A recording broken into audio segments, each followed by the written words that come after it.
Three control centers works in every second.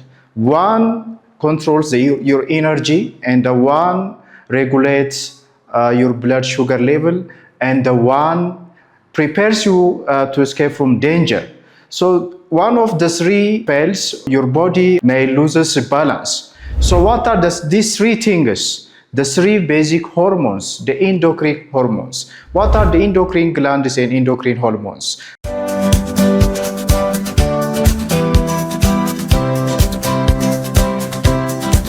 Tamari bet lamchi Tamari bet lanta.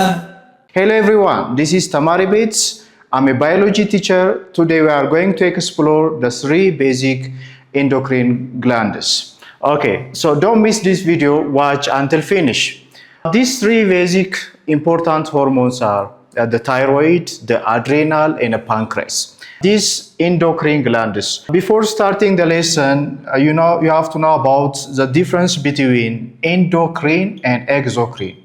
Endocrine and exocrine glands. Exocrine glands. The endocrine glands are glands that produces or secretes the hormones into the bloodstream. The bloodstream. That means the hormones are secreted directly to the bloodstream. So they affect our overall activity of the body. But in case of exocrine glands, the exocrine glands, also known as glands which have a duct. You can take the sweat glands, an example, or the salivary glands. These are known as the exocrine glands. The glands with a duct, and they reflect in certain areas, not the whole body. So this is out of the bloodstream and this is into the bloodstream. So our focus is endocrine glands. So these endocrine glands are controlled by the pituitary gland, which is located below our brain, that secretes and controls the production of endocrine glands. So one of these glands is a thyroid. Thyroid is very important gland that controls the energy level. So our energy is controlled by the thyroid gland. The thyroid gland is important in controlling the growth, the bone development, and every metabolic activities. For example, anabolic and catabolic, any reactions that uses and produces the energy is controlled by the thyroid gland. So there are two basic hormones produced by thyroid gland. Before that, where is the thyroid gland is found? Is located below the larynx. The larynx is located around our neck, and basically there are two hormones are secreted by this thyroid gland. The first one is known as thyroxine, and the other is the second one is the thyroxine hormone. So this is T3 and this is T4. So both these hormones are regulate or maintain the metabolic activities, any metabolic activities. So their function is regulating metabolism, right? Metabolism. So, the metabolism process is the reactions that building large molecules from the smaller one, or breaking down the large molecule into smaller one, whether it's anabolic or catabolic reactions that are very important for making different functions in our body. So this metabolism is controlled by the production of thyroxine and thyroxine gland. So the third one is the calcitonin or the calcitonin. So as the name indicates, this hormone is produced by the thyroid gland and used to regulating the amount of the calcium ion in a blood. So this control the calcium balance, right? Calcium balance in your blood, in the blood. So, the calcium is needed in optimum amount. So regulating the amount of calcium is calcitonin that helps to regulating this balance. So the thyroid is generally a gland, and these are the hormones. The gland secrete the hormone, and the hormones make or takes an action in the part that they are secreted. So እነዚህ ሶስቱ ሆርሞኖች መርሳት የሌለብን በታይሮይድ ግላንድ የሚመነጩ ናቸው። ታይሮክሲን፣ ታይሮዶታይሮክሲን and ካልሲቶሲን የሚባሉ ሆርሞኖች ናቸው። ሶ ይሄ ግላንድ መብዛትና ማነስ በልጆች ላይ የሚታይ ብዙ አይነት ፊዚካል ቼንጅ ያመጣል። ብዙ ጊዜ እንቅርት የምንለው የጎይተር እንዲመጣ የሚያደርገው የአይረን እጥረት ነው። ይሄ ደግሞ ኢንዳይሬክትሊ በታይሮይድ ግላንድ ኢንፍሉዌንስ ነው። ሶ የታይሮይድ ግላንድ ፕሮዳክሽን በተለይም የታይሮክሲን ፕሮዳክሽን በጣም ሲቀንስ ታይሮይድ ስቲሙሌሽኑ ይቀንሳል። ሶ ግላንዱ ባለበት እያበጠ ይመጣል። ሶ አንገት ላይ የሚታይ አይነት ስትራክቸር ያመጣል። ሶ ስለዚህ የታይሮይድ ግላንድ ሁለት ፋንክሽን አለው ኢን ጀነራል ሜታቦሊዝም ኤንድ ኮንትሮሊንግ ዘ ካልሲየም ባላንስ። ካልሲየም መጠን ኮንትሮል ማድረግና ሜታቦሊዝም ነው the two. So what are disorders caused by the thyroid gland if insufficient amount of hormone produced from this gland? So የሆርሞኑ መጠን በጣም ሲያንስ ወይም ሲጨምር የሚፈጠሩ ችግሮች ምንድን ናቸው? Disorders caused by the lack of or overproduction of the thyroid gland. የመጀመሪያው ዲስኦርደር የታይሮይድ ግላንድ በሁለት መክፈል እንችላለን። The first one is we call the hypothyroidism. Hypothyroidism, as the name indicates, the hypo is indicating lower amount of production. That is inadequate production of the thyroxine or the hormones. So hypothyroidism, it leads to weight gain. One of the impact is having a weight gain. So the weight gain, one of the impact, and the other is cretinism, we could say. Cretinism. This is very known thing, the cretinism, the mental retardation or the developmental delay. So cretinism, don't forget, this is most frequently asking question from the gland. The cretinism is caused by the shortage of or inadequate production of thyroid glands or the thyroxine or thyrodoxine. So the cretinism is developmental delay. We call developmental delay. So developmental delay means, especially in children's, lack of thyroxine hormone that leads to the scarce of energy to making or producing different body parts and mental developments. And also in physical, they have a short status. Yes. ቁመትም በጣም አጭር ይሆናል። የቦን ዲቨሎፕመንት የአጥንት እድገት በጣም ውስን ስለሚሆን የአእምሮ እድገት ውስንነትም ያመጣል። ስለዚህ ፊዚካሊ ሾርት ስታተስ ያመጣል ክሬቲኒዝም። ሌላው ዲቨሎፕመንታል ዲሌይ የምንላቸው ህጻናት በሚያድጉ ሰዓት የሚያጋጥማቸው ከብሬን ዲቨሎፕመንት ጋር የተያያዙ ችግሮች ናቸው። የመጀመሪያው ስፒች ዲሌይ ነው። ራይት ስፒች ዲሌይ የአእምሯችን ክፍል በትክክል ኤክስፕረስ የማድረግ መናገር በሚገባቸው እድሜ መናገር አለመቻላቸው ስፒች ዲሌይ ሊያመጣ ይችላል። ክሬቲኒዝም ውስጥ አንደኛው ይሄ ነው። ሶ ሌላው ግሮዝ ነው። ስታንትድ ግሮዝ ኦር ስሎው ግሮዝ መኖሩ፣ በጣም ፈጣን የሆነ እድገት በማንኛውም ኖርማል ህፃናት ላይ የሚታይ እድገት አይኖርም። ሶ ይሄ ሁሉ የሚመጣው በምንድን ነው? የታይሮክሲን መጠን በጣም አነስተኛ ሲሆን ነው፣ ሃይፖታይሮይዲዝም። ኦኬ ሶ ስለዚህ ታይሮክሲን መብዛትም ማነስም የለበትም ማለት ነው። ካነሰም ሌላ ችግር ነው። ሶ ከበዛ ደግሞ የታይሮክሲን መጠን ሲያንስ እነዚህን ችግሮች ያመጣል። ሲበዛ ደግሞ ምን ያመጣል? we call this is hyperthyroidism. The hyperthyroidism is overproduction of the thyroxine or the hormones produced by the thyroid gland. Overproduction ነው hyperthyroidism. So overproduction ምን ሊያመጣ ይችላል? Here is it may leads to the weight loss. ክብደት ልንቀንስ እንችላለን። ታይሮይድ በጣም ብዙ ታይሮክሲን ግላንድ ቢመነጭ ሆርሞኑ ብዙ የዌይት ሎስ ያመጣል። ለምን? ኢነርጂ በጣም ኤክሰሲቭ ኢነርጂ እንዲፈጠር ያደርጋል። this produces excess energy ተፈጠረ ማለት እያንዳንዱን ኦርጋኖቻችን የሰውነት ክፍላችንን ኤክስቴንሲቭሊ እንጠቀመዋለን። በዚህ ምክንያት ዌይት ሎስ ያመጣል። and also it can leads to anxiety ሊያመጣ ይችላል፣ ጭንቀት ሊያመጣ ይችላል። because our brain become alert፣ ሁልጊዜ አእምሯችን ንቁ ነው የሚሆነው ማለት ነው። ሶ አእምሯችን ሁሌ በተነቃቃ ቁጥር ወደ አእምሯችን የሚሄደው በደም ውስጥ የሚሄደው የግሉኮስ መጠን ይጨምራል፣ ኢነርጂ ይጨምራል። ሶ አእምሯችን በጣም አለርት ይሆናል። ሶ አዘ ሪዛልት ፋይናሊ አንዛይቲ ሊመጣ ይችላል ማለት ነው። ኦኬ the adrenal gland. Adrenal gland is most known gland of endocrine glands. It's one of the endocrine glands. So it produces the adrenaline hormone. So the hormone that produced by the adrenal gland. So adrenaline also known as a fight and flight hormone. Fight and flight. So you will fight or flight.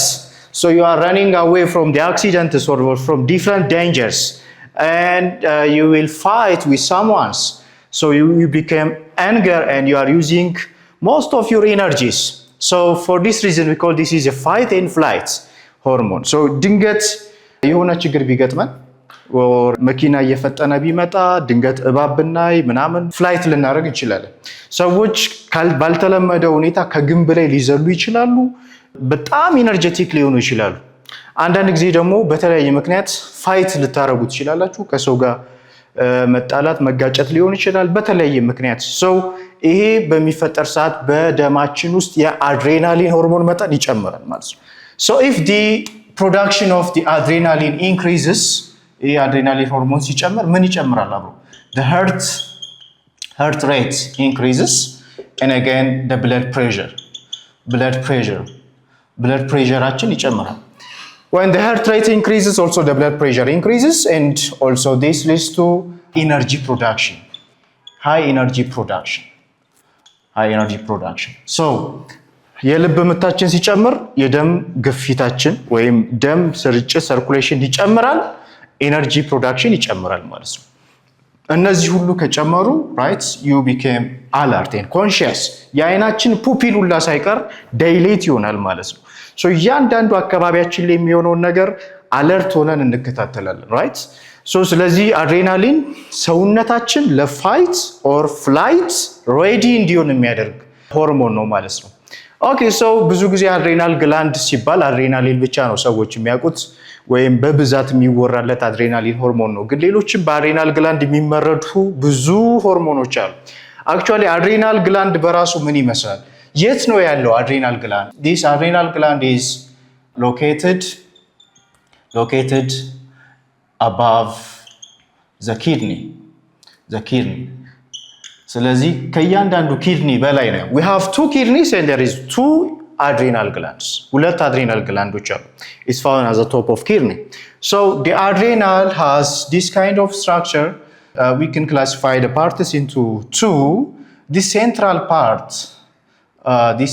part we call this is medulla, the medulla.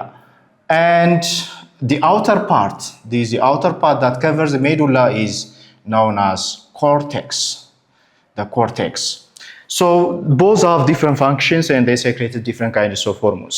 So we can classify like this: adrenal gland that produces two different secretions in the part of medulla. The inner part, medulla secretes two hormones, which is adrenaline, and the second one is norepinephrine. Norepinephrine and the adrenaline, and also the other part of the adrenal is cortex. The cortex also produces or secretes two hormones. The first is aldosterone and cortisol. Okay, here is four hormones, right? Four hormones: adrenaline, norepinephrine, aldosterone, and cortisol. All they have different functions. Adrenaline, already we discussed this. This is known as a fight and flight. Okay, that prepares your body to fight or flight. And norepinephrine, this regulating in the process of physiological responses, that is we call vasoconstriction. The vasoconstriction, as vaso is a blood vessels, the constriction or becoming the narrowing of the blood vessels. የደም ቱባችን ሲጠብ ቫሶኮንስትሪክሽን እንላለን። የደም ቱቦችን የሚጠባው ለምንድን ነው? የደም ቱቦ ሲጠብ ብለድ ፍሎው ይቀንሳል አይደል? ስለዚህ ብለድ ፍሎው ሲቀንስ ደግሞ እያንዳንዱ የሚዳረሰው ግሉኮስ ቶሎ አይዳረስም፣ ሙቀት ይፈጥራል ማለት ነው። ለምሳሌ በጣም በሚበርደን ሰዓት ቫሶኮንስትሪክሽን ይፈጠራል። ለምን? በደማችን ውስጥ ያለው ሙቀት ፕሪዘርቭ እናደርገዋለን ሰውነታችን በራሱ ለማሞቅ። እንደ ሄሞስቴሲስም ወይም ፊዚዮሎጂካል ሪስፖንስ ለመስጠት ይህንን ሬጉሌት የሚያደርግ ነው። ይሄኛው አክቹዋሊ በብሬናችን በፒቱይተሪ ግላንድ የሚመረት ነው። and the other is aldosterone. This is very important to balancing the potassium and the sodium ions. በደም ውስጥ የፖታሺየም እና የሶዲየም አየን ባላንስ እንዲያደርግ የሚያደርግ ነው። and the other is cortisol. Cortisol also very important that regulates stress. In regulates stress. Also it may important sometimes in maintaining or preventing inflammation እንዳይኖር የሚያደርግ ነው ማለት ነው። Okay, so this is all about the adrenal. The other is pancreas. The pancreas is a gland that produces two different hormones. The pancreas, actually the pancreas have two functions, exocrine and endocrine. ሁለት አይነት ነው ያለው። ኤግዞክሪን ፋንክሽኑ ምንድነው? በፓንክሬስ የሚመነጩ ኢንዛይሞች አሉ፣ ዳይጀስቲቭ ኢንዛይምስ። it produces digestive enzymes to digest different kinds of food particles. For protein, ለምሳሌ ፕሮቴዝ፣ ለሊፒድ ሊፔዝ፣ ለካርቦሃይድሬት አሚሌዝ የሚባሉ ኢንዛይሞችን ያመነጫል ፓንክሬስ ማለት ነው። ግን እኛ ፎከስ የምናደርገው ኢንዶክሪን ፓርቱ ላይ ነው። so pancreas produces two endocrine hormones which are insulin and glucagon. These two are very important hormones that used to balancing the blood sugar level. የደማችንን የሹገር ሌቭል ወይም በደማችን ውስጥ ያለውን የግሉኮስ ሌቭል ባላንስ የሚያደርገው። ሶ ኢንሱሊን በጣም ፌመስ ነው ራይት? የዲያቤቲስ በሽታ የሚመጣው የስኳር በሽታ የሚመጣው በኢንሱሊን እጥረት ነው። ፓንክሬሳችን በተፈጥሮ ብዙ ኢንሱሊን ካላመረተ የደም የስኳር መጠን ይጨምራል ማለት ነው። ሶ የሁለቱ ስራ ምንድን ነው ባጭሩ? ግሉካጎን እና ኢንሱሊን lower blood sugar የደማችን የስኳር መጠን እንዲቀንስ ያደርጋል ኢንሱሊን። what about glucagon? the glucagon increases what? increase blood sugar level. የደማችን የሹገር ሌቭል እንዲጨምር ያደርጋል። ስለዚህ ፓንክሪያስ ግሉካጎን ካመረተ ደም ስኳር ይጨምራል፣ ኢንሱሊን ካመረተ የደም ስኳር ይቀንሳል። ሁለቱ በጋራ ነው የሚሰሩት። የደም ስኳር ሲጨምር ማን ይመረታል? ግሉካጎን። የደም ስኳር ሲቀንስ ማን ይመረታል? ኢንሱሊን ተመረተ ማለት ብለድ ግሉኮዝ ይጨምራል። ለምሳሌ በደማችን ውስጥ ያለው የስኳር መጠን በጣም ከበዛ ብዙ ግሉኮዝ ካለ ኢንሱሊን ይመረታል ማለት ነው። ኢንሱሊን ሲመረት ኢንሱሊን ፕሮዳክሽን ሲጨምር ብለድ ግሉኮዝ ሌቭል ይቀንሳል። ኦፖዚት ነው ማለት ነው ራይት። ስለዚህ ኢንሱሊን ስራው ምንድነው ማለት ነው? ከደም ውስጥ ግሉኮስን ወደ ምን ይቀይራል? ግሉኮዝ is converted to glycogen ወደ ግላይኮጂን ይቀይራል። ግላይኮጂን is finally stored in liver። ይሄ ደግሞ ሊቨራችን ውስጥ ስቶር ይሆናል ማለት ነው። ሶ የኢንሱሊን መጨመር የግላይኮጂን ስቶሬጅ ይጨምራል፣ ሊቨር ስቶር ይሆናል ማለት ነው። ኦኬ if our blood sugar level increases or decreases, initially decrease ከሆነ ይሄ ወይ ደግሞ if the production of glucagon increases, the blood sugar level also increases. ምክንያቱም የግሉካጎን ግሉኮስን ለቅሞ ስኳር ደም ውስጥ መጨመር ነው ስራው። ስለዚህ ግሉካጎን ሲጨምር ብለድ ሹገር ሌቭል ይጨምራል። ሶ ምን ማለት ነው ይሄ? the glucose there is stored glycogen in liver. This stored glycogen is converted to glucose. ወደ ግሉኮስ ይቀየራል ማለት ነው። ስለዚህ ላይክ ገንዘብ ሲያስፈልገን ባንክ ሄደን እናወጣለን፣ ሲተርፈን ደግሞ ባንክ ሄደን እናስቀምጣለን። ሶ ልክ እንደዛው ግሉኮስ ሲያስፈልገን ግሉካጎን ይመነጫል፣ ግሉኮስ ካላስፈለገን ኢንሱሊን ይመነጫል። So this both works in maintaining the blood sugar level. So this is the pancreas, very important gland that produces endocrine glands. Okay, so this all of the major endocrine glands. Don't forget them, their hormones secreted, their location, and also their function. In general, these are a part of endocrine glands that maintains different body balances for the blood, for the ions, for different things. So don't forget this. ቪዲዮ ከተመቻችሁ ለጓደኞቻችሁ ሼር አድርጉላቸው። የዩቲዩብ፣ የፌስቡክ፣ የቴሌግራም ቻናሎቻችንን ጆይን በማድረግ ሀሳባችሁን አጋሩን። ጥያቄም ካላችሁ መጠየቅ ትችላላችሁ። ስለተከታተላችሁ እናመሰግናለን።